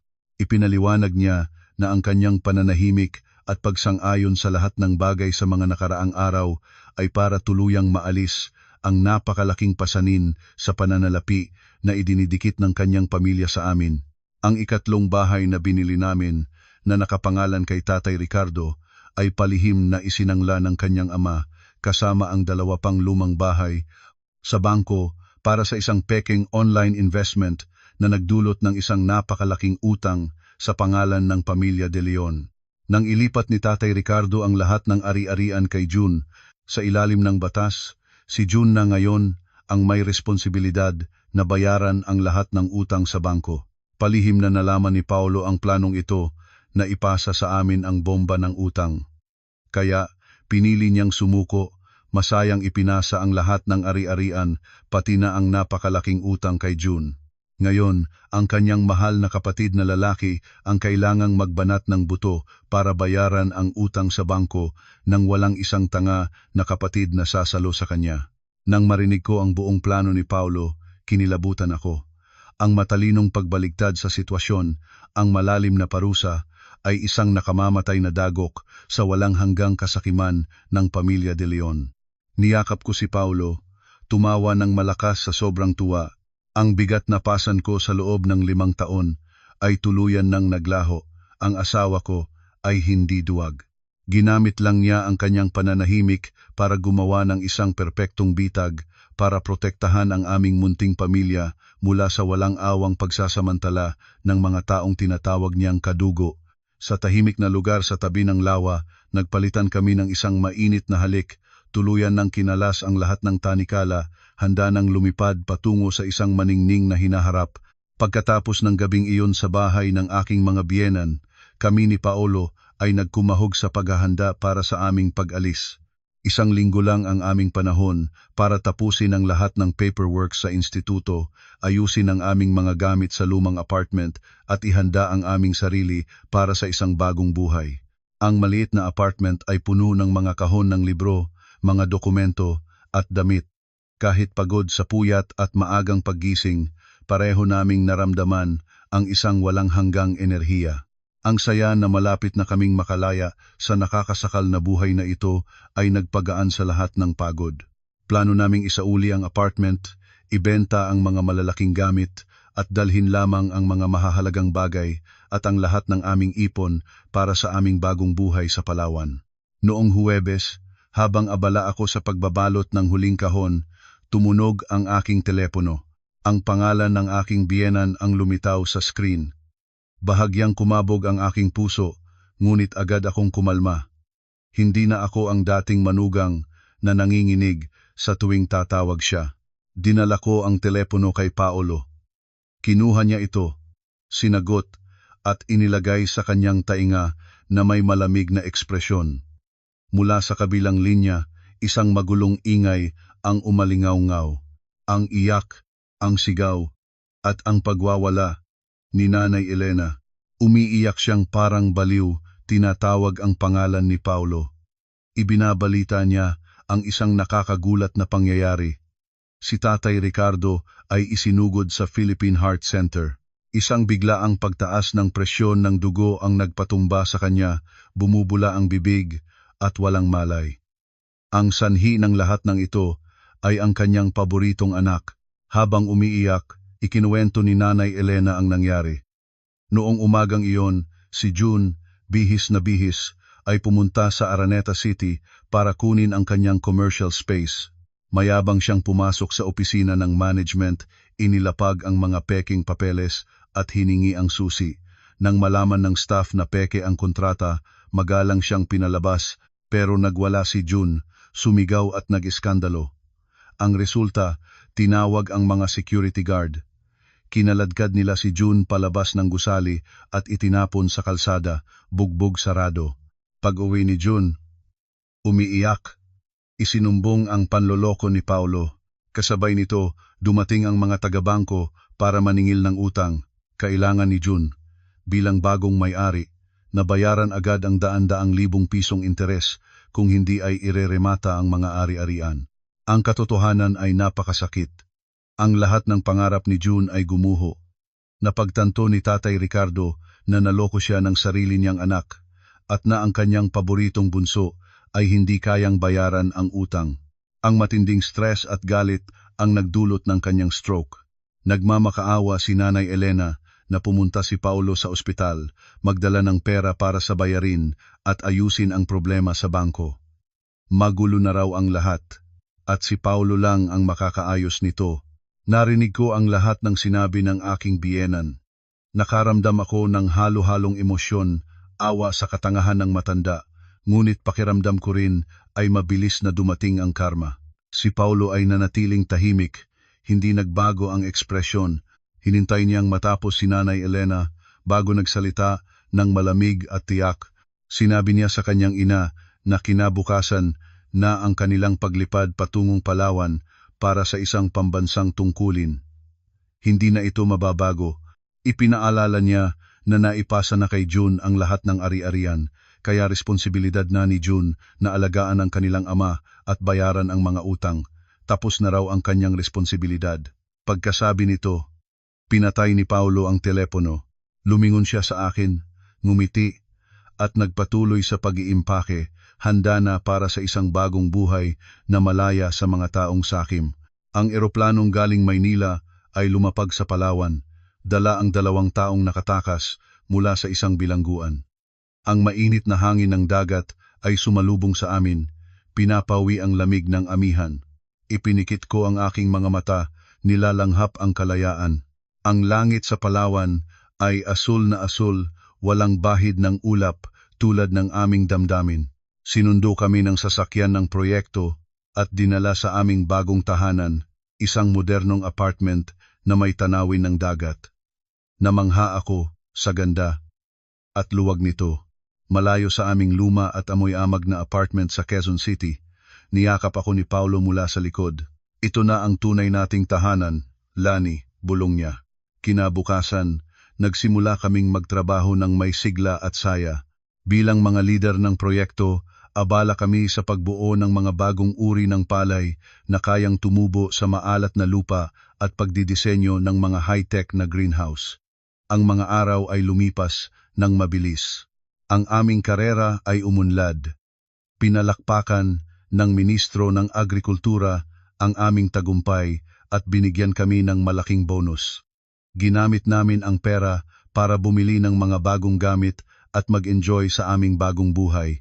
Isang umaga, 1 taon matapos kaming dumating, habang nagtatrabaho sa greenhouse, bigla akong nahilo at nasuka. Dinala ako ni Paulo sa klinika. Masayang ibinalita ng doktor na buntis ako. Umiyak si Paulo sa tuwa.